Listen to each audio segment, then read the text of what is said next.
Buenos dias, damas y caballeros. Malaking kamalasan at karma ang nangyari kay Vice President Sara Duterte dito sa impeachment trial, kung saan parang nasemplang or parang nakarma siya dito sa legal strategy niya sa impeachment process. Akala niya last year nakapunto siya, naka technical victory siya with her killing the impeachment by asking, not call a friend siya sa Supreme Court, knowing that her father has appointed 13 of the 15 justices. So kumpiyansa siya na she will get a reprieve from the court, she will get a TRO. Pero the Supreme Court went further and declared impeachment unconstitutional. So and laid out a list of procedures it should follow. Kasama na yung dapat gumawa muna ng hearing. So ngayon nakakatuwa kasi ang bagong strategy ng mga DDS is to call for the need para iakyat na dapat sa Senado. Kasi daw natatrial na mini trial na daw, natatrial na daw si Sara dito. Hindi daw ito mangyayari sa Senado kasi kumpiyansa sila sa dami ng mga, kahit papano, 8 rin yun, at mga lawyers pa, sila Pia Cayetano, sila Alan Peter Cayetano, parang bulldog kung magdidiscuss sa mga yan, parang atagdog na atagdog ang dating. So kumpiyansa sila, they will come to the defense of Sara Duterte sa Senado. Kaya sabi ng mga DDS ngayon, hindi mangyayari ganyan kabayas, ka one-sided na trial kung o na hearing kung nasa Senado na yan. Ang problema, andun na sana sa Senado last year. Andun pa, hinugot pa nila, nasa Senado na sana. Sana haharap na siya sa bloodbath. Kung natuloy yung trial sa Senado last year, wala pa sanang very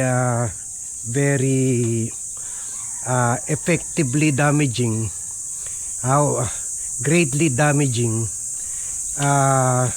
testimony ng isang Ramil Madriaga. Hindi pa nga, wala pang sa eksena si Ramil Madriaga, who provided the missing link, who detailed kung saan napunta ang pera after winidraw ito nila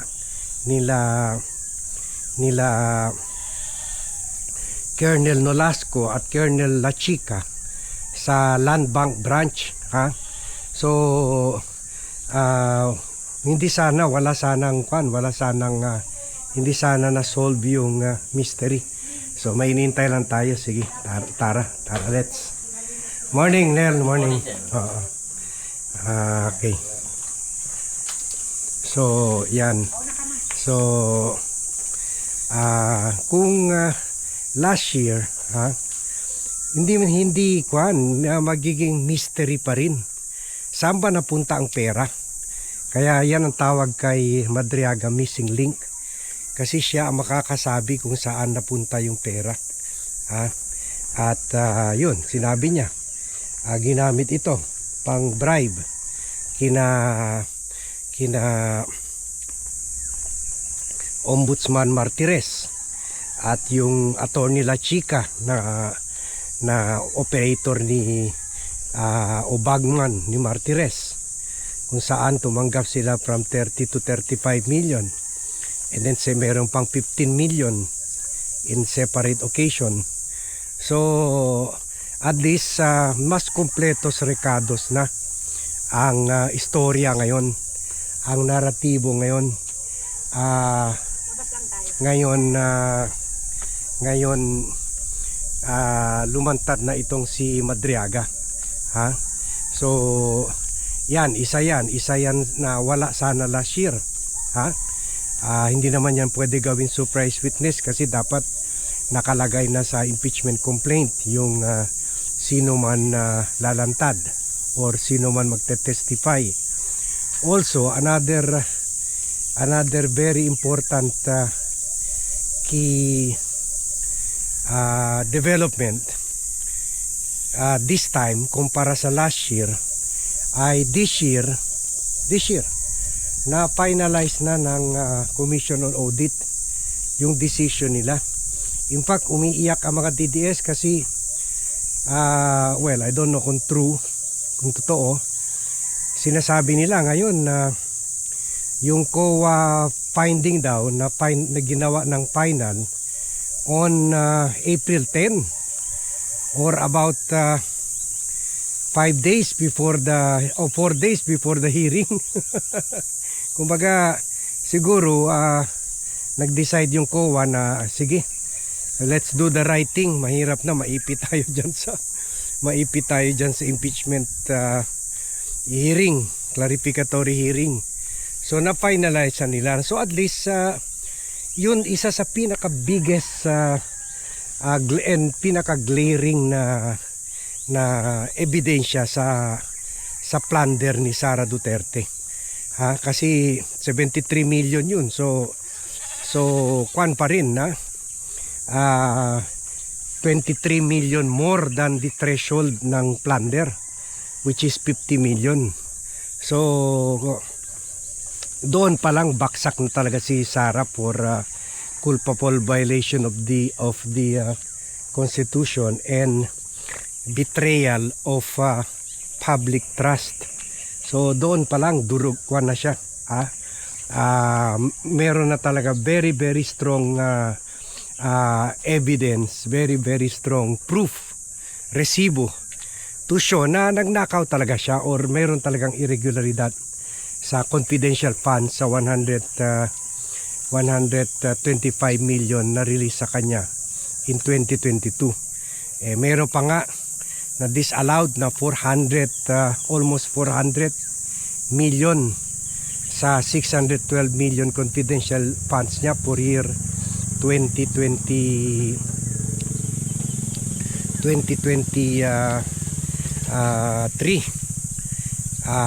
Pero hindi pa yun final.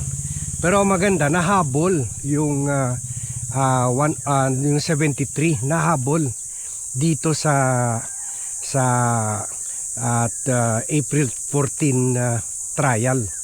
At syempre, ito kung maakyat na yung impeachment process sa Senado, syempre tatawag ulit yung taga-COA at ipapasubmit ulit yung ebidensya. In fact, i-attach na ng mga kongresista yung kopya ng report. So yan, yan ang two key developments wala last year. Kung natuloy yung trial sa Senado last year, ang pwede lang sabihin ng kampo ni Sara, wala kaming nagawang walang proof na may irregularidad sa confidential funds dahil on appeal pa kami, hindi pa final yung decision ng COA. Kumbaga pwede pa maklear kami, pwede pa kami maklear kasi hindi pa final pwede pa lalabas final decision ng COA, inosente si Sara,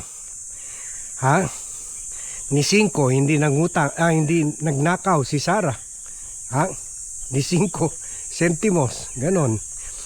Pero ngayon yung palang smoking gun na talaga 73 million nanggaling mismo sa isang independent government agency.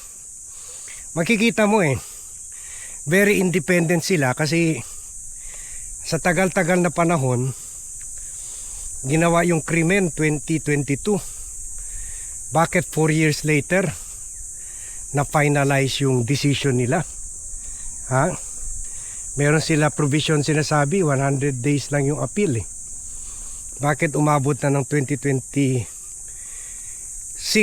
So kumbaga, almost 4 years. Kumbaga, makikita mo either ayaw sumablay, ayaw malagay sa crossfire ang mga COA officials. Siguro kasi noon the previous year medyo malakas-lakas pa si Sara, pero siguro ngayon either tumapang na sila or nakita nila humihina na si Sara. So at last, biro mo kung tama yun mga report ng mga DDS, few days before lang ng trial ginawa nilang yun, nag-decide sila na i-final na yung finding nila kay Sara Duterte. So almost 4 years inupuan nila yan, almost 4 years. So makikita mo na kahit papaano independent sila, hindi sila hindi malakas ang control, masyadong malakas ang control sa kanila ni President Bongbong Marcos. So kaya masasabi natin very independent and credible decision ito sa credible finding ito, believable, trustworthy finding ito, na talaga meron talaga katiwalian sa 73 million na disbursement by the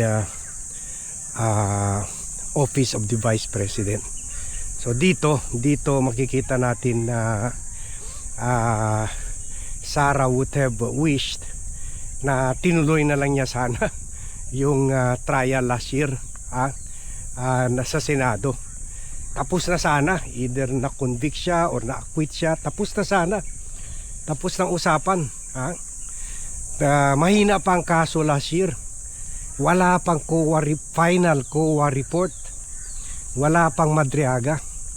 Pero ngayon meron yan. Kaya yan ang malaking problema ni Sara Duterte.